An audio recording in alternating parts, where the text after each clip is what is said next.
February the 5th, 2016.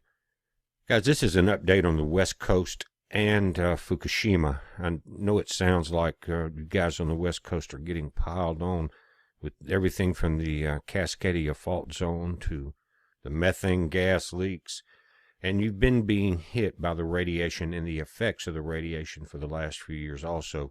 But this year promises to be one of the last, it appears, for many species of life.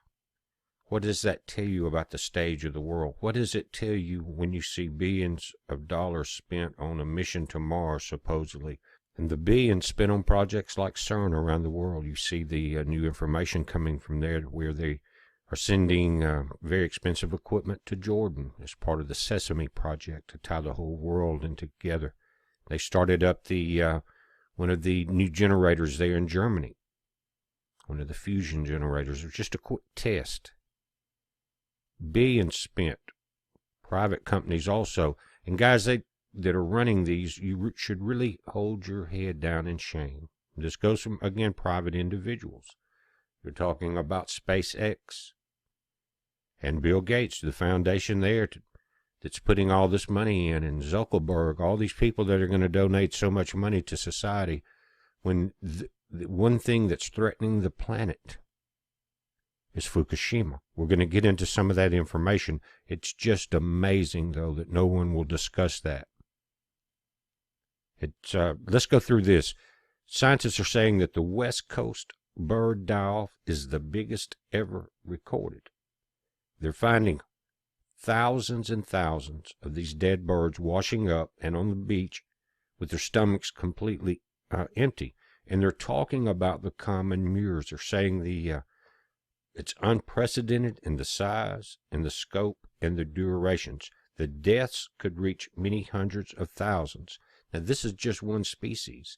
But these birds, these murres, they fly out over the ocean most of the time and find schools of small fish. They dive in. They can swim actually up to 600 feet. That's amazing if you think about that pressure. But when the fish don't show up in these schools, they can't survive.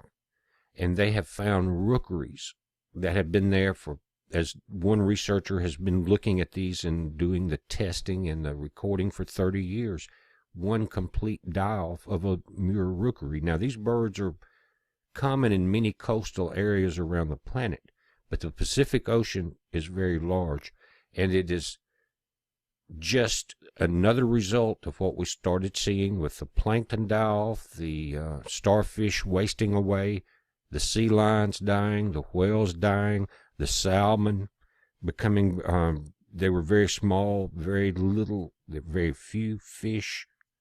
The fishing seasons were delayed, if not postponed altogether on the West Coast. Vital industry. And they've even, and this is unprecedented, found these murres trying to stay alive by going inland in freshwater rivers and lakes. They've never seen that before. It's just nature trying to survive. More news coming in from the Alaska Dispatch. And this came out about 6 days ago. Scientists think that the Gulf of Alaska seabird die-off is the biggest ever recorded. The mass of dead seabirds that have washed up on Alaska beaches in the past months is unprecedented in size, scope, and duration. There's a lady, her name is Heather Renner, and she's the supervisory wildlife biologist at the Alaska Maritime National Wildlife Refuge. It coincides with widespread deaths of other marine animals, from whales in the Gulf of Alaska to sea lions in California.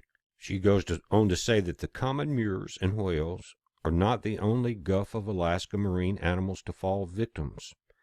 It says in Kachemak Bay saw an 8-fold increase in sea otter deaths. Sea stars in Kachemak Bay in 2015 were found stricken with a wasting disease very similar. Now, we've seen that wasting disease actually for 2 or 3 years now. She goes on to say that we are in the midst of perhaps the largest murre die-off ever recorded. In Homer, the beaches are littered with murre carcasses, a breeding colony in the barren islands that is usually teeming in late summer with adult murres tending their young was deserted this year. No one was home, she said, no birds.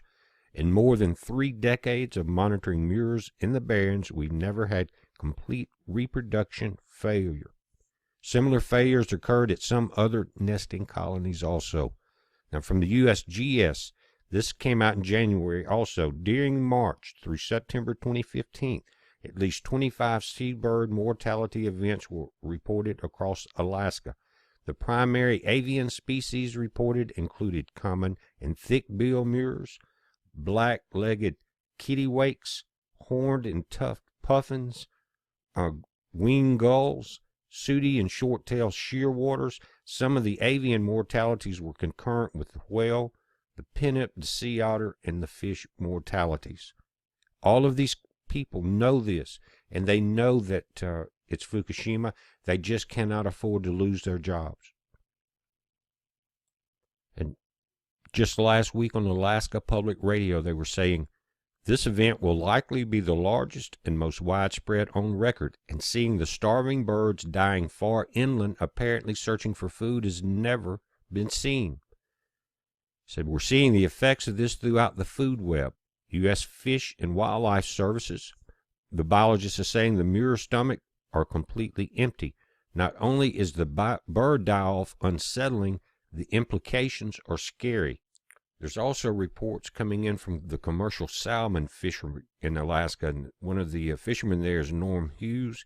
He's saying that he's been fishing there for 30 years. He says last season he saw skinnier fish up to 20% smaller, and there's less fish. Some places found none. We're starting to see this information come to mainstream more and more, but they never give away the knowledge that they know it's radiation. Even CNN, just a couple of weeks ago, we have never found close to 8,000 birds on a 1-mile-long beach before. This is coming from a report that they did with seabird biologist David Irons. In an order of magnitude, it is an order of magnitude larger than any records that I'm aware of. Seabird biologists say seabirds are indicators of the health of the ecosystem. Now they're dying, and that is telling us something. This is bigger than I have ever seen. Another scientist, they're saying that murre die-offs are comparable to the Exxon Valdez spill. Heather Renner, again with the Fish and Wildlife, says it's already one of the largest die-offs in history, and unlike when the tanker went aground, not many people have gone out to remote beaches to survey for dead seabirds. There's dead murres on the ground everywhere, and it's hard not to notice them. Well, she's talking about where people live and move around on the coastal areas. They're finding them, but they're not checking the islands and seeing how far and widespread that this die-off is. Again, you have these birds that even on the east coast of the United States, but they're talking about the ones on the west coast and Alaska, and it's all coming from Fukushima. Even The Economist, believe it or not, probably hundreds of thousands of these birds have drifted in dead. Last summer, they failed to raise chicks, and they have been dying in large numbers along the Pacific coast from California to Alaska. Whole systems are out of whack. And this, again, is Heather Renner. She's saying that the old-timers in Homer have never experienced anything like this, and they are perplexed by a host of other phenomena. And 2 weeks ago, January 28th, CBC News said that a senior scientist from the Aleutian Islands, Bruce Wright, has estimates of up to 200,000 Alaskan murres could die. With a population, he puts at more than 2 million, Wright said the species should recover as long as the food base comes back. Until they stop Fukushima, it's not going to come back, and it would take hundreds, if not thousands of years to recover. That's where this planet is at. There's not a whole lot they can do to stop the damage that has already occurred, but they will not even talk about it while they drain the taxpayers from around this planet for these projects. Most of them will not help mankind. Most of the projects are to control mankind. Let's take a look at the Fukushima situation. I want to go back to a report last year from the International Atomic Energy Agency. There's a full PDF on it. It says, we know that the buildings will decay and become less stable. There's the dilemma of 1, gathering more information, and 2, acting earlier and maybe not having enough information to make good decisions. It's not going to happen as long as it's being covered up. TEPCO, which is the Tokyo Electric Power Company, announced Fukushima plant area has irregularly sunk since 3/11. That's when the quake happened. The report reads, Reactor 1 turbine building sank by 2.4 feet. The Reactor 2 sank, Reactor 3. And that's what these diagrams here are talking about. The difference that not only has the corrosion from the salt water, but the initial explosions and the melting through of the nuclear fuel has weakened these structures. They're melting down, and they still have fuel inside these that have melted from the rod holders in that central structure all the way down to the containment vessel and through the containment vessel.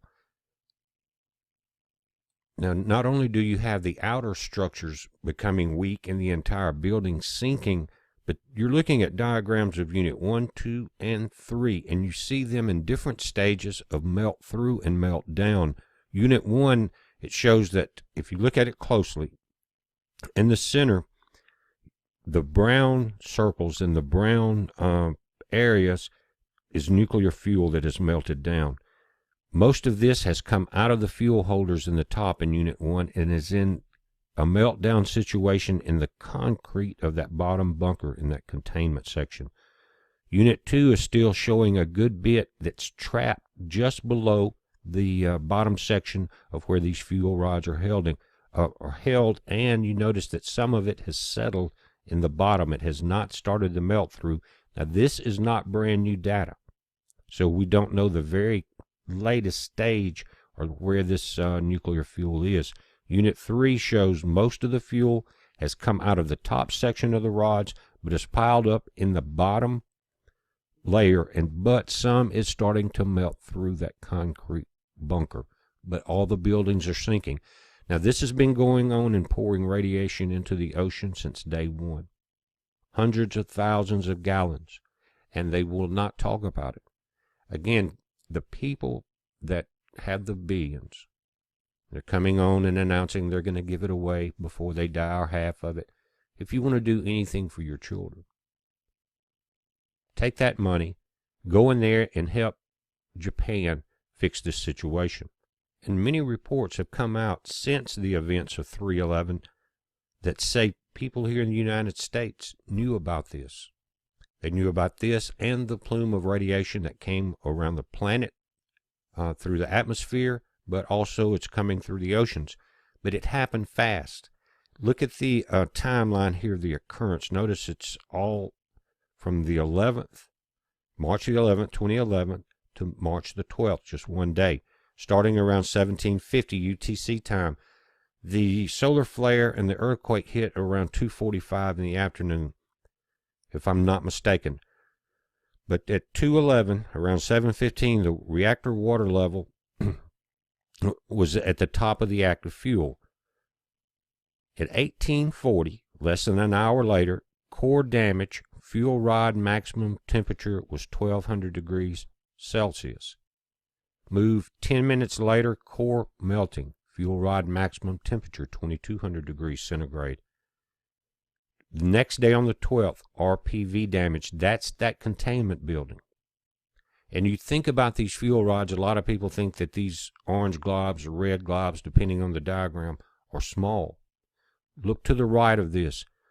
You see the red circles in the bottom of the containment vessel, but remember, some have melted through and are even melting through the concrete block that holds this.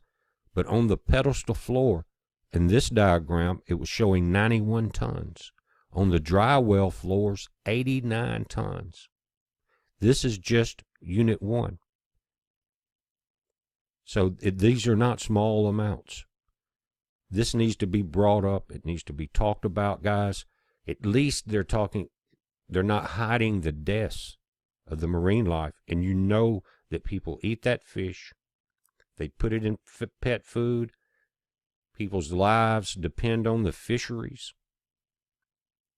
It's all being wiped out. You got methane leaking out. You've got this going on. It's unbelievable. They won't talk about it. They want to go to Mars. They want to have climate control conferences in Paris and spend millions going and coming to that big one world order party. Not one mention of this. Sad situation, guys. Somebody's got to talk about it. It's a heads up. Be safe.